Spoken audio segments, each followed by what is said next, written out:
क्या आप जानते हैं जिस जमीन पर हम इंसान अपना जीवन गुजार रहे हैं, वो जमीन आज से करोड़ों साल पहले 8,500 डिग्री के तापमान पर जल रही थी, या ये कहें कि वो लाखों साल तक बर्फ से ढकी हुई थी।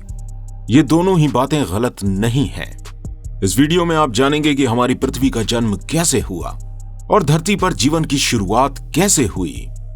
हमारा ब्रह्मांड तो 13.8 अरब साल पुराना है, लेकिन हमारी पृथ्वी और उसी के साथ ही हमारे सौर मंडल का निर्माण ब्रह्मांड के बनने के बहुत बाद में शुरू हुआ। आज से 4.6 अरब साल पहले धूल कण और गैस के ठंडे बादल, जिसे नेबुला कहते हैं, आपस में ग्रेविटेशनली कोलैप्स हुए, यानी गुरुत्वाकर्षण के कारण आपस में जुड़कर इसी सोलर नेबुला के बीच में सूर्य का निर्माण करते हैं।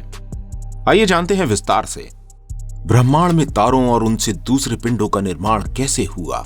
ये एक बहुत ही जटिल प्रश्न है। इसी से जुड़ा सवाल है कि हमारी पृथ्वी का निर्माण कैसे हुआ था।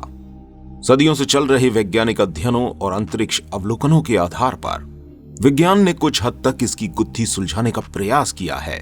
पृथ्वी के निर्माण का इतिहास हमारे सौर मंडल के इतिहास से अलग नहीं है, लेकिन क्या हम पूरी तरह से जान सके हैं कि पृथ्वी कैसे बनी और उसे बनाने में किन किन प्रक्रियाओं और कारकों का योगदान था।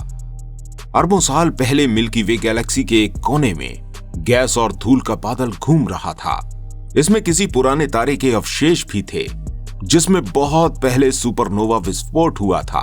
गैस और धूल के कण तैरते रहे, लेकिन वो शुरुआत में दूर दूर ही थे। लेकिन तभी पास के एक तारे में भी सुपरनोवा विस्फोट हुआ, जिससे अंतरिक्ष में प्रकाश और ऊर्जा के झटके वाली तरंगे चारों ओर फैल गईं। इससे इस बादल में गैस और धूल के कण पास पास आ गए। जल्द ही गैस और धूल का बादल एक विशाल गेंद में बदल गया और गुरुत्व के प्रभाव से ये और बड़ा होता गया। गैस और धूल के कणों के बीच अंतरक्रिया होने लगी और गेंद के अंदर शक्तिशाली नाभिकीय प्रक्रिया होने लगी और बादल की गेंद सूर्य जैसे तारे में तब्दील हो गई, जबकि धूल और गैस का बहुत सारा हिस्सा सूर्य का चक्कर लगाने लगा, जिसे ग्रह निर्माण करने वाली चक्रिका कहते हैं। कालांतर गैस और धूल कण फिर पास पास आने लगे और ग्रह निर्माण की प्रक्रिया शुरू हो गई। जल्दी ये गैस और धूल के कण मिलकर एक बड़ा आकार लेने लगे, जबकि गैस और धूल के कण अब भी सूर्य का चक्कर लगा रहे थे। इन पिंडों से धूल और गैस के कण और ज्यादा मात्रा में जुड़ने लगे और उनमें से एक पिंड आगे चलकर हमारी पृथ्वी बन गया। वहीं दूसरे हिस्सों से बुध, शुक्र, मंगल, गुरु, शनि, यूरेनस और नेपच्यून ग्रह और उनके चंद्रमा भी बने। सभी शिशु ग्रह घूम रहे थे और अपने आसपास का पदार्थ अपनी ओर खींच भी रहे थे और अपना आकार बढ़ा रहे थे। हमारी पृथ्वी से भी कई पत्थर टकरा रहे थे और इसके अंदर गिर रहे थे। इस पूरी प्रक्रिया में उसका पदार्थ गर्म होता गया और वो पिघली हुई चट्टान की एक विशाल गेंद बन गई।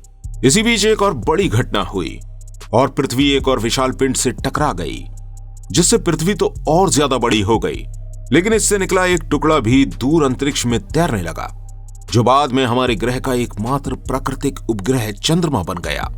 इस थ्योरी पर कुछ वैज्ञानिकों को आपत्ति भी है, लेकिन अभी यही धारणा सबसे मजबूत है। उस समय पृथ्वी में ज्वालामुखी बहुत ज्यादा थे।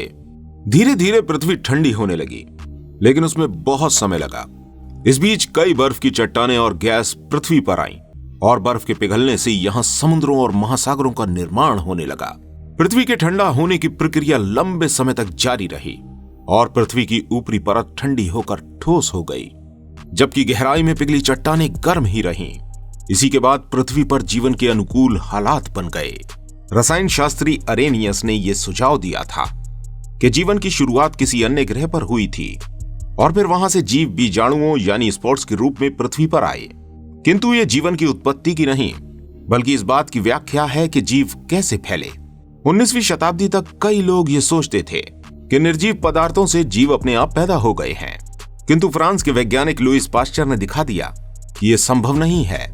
केवल एक जीव से ही दूसरा जीव पैदा हो सकता है।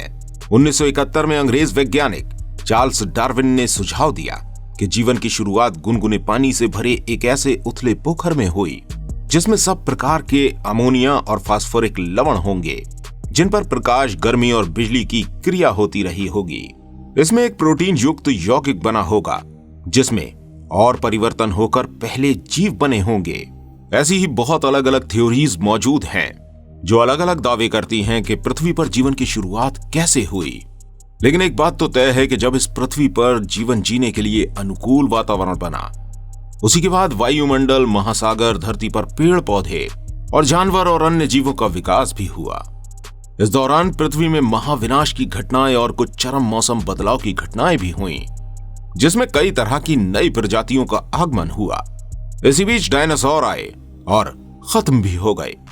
इसके बाद लाख साल पहले ही इंसानों का धरती पर विकास हुआ और कुछ 100 साल पहले ही सभ्यताओं ने विज्ञान के विकास के बाद कुछ ही दशकों पहले तकनीकी विकास दिखे, जिसमें अंतरिक्ष यात्राएं, गगनचुंबी इमारतें और भी बहुत कुछ देखने को मिला।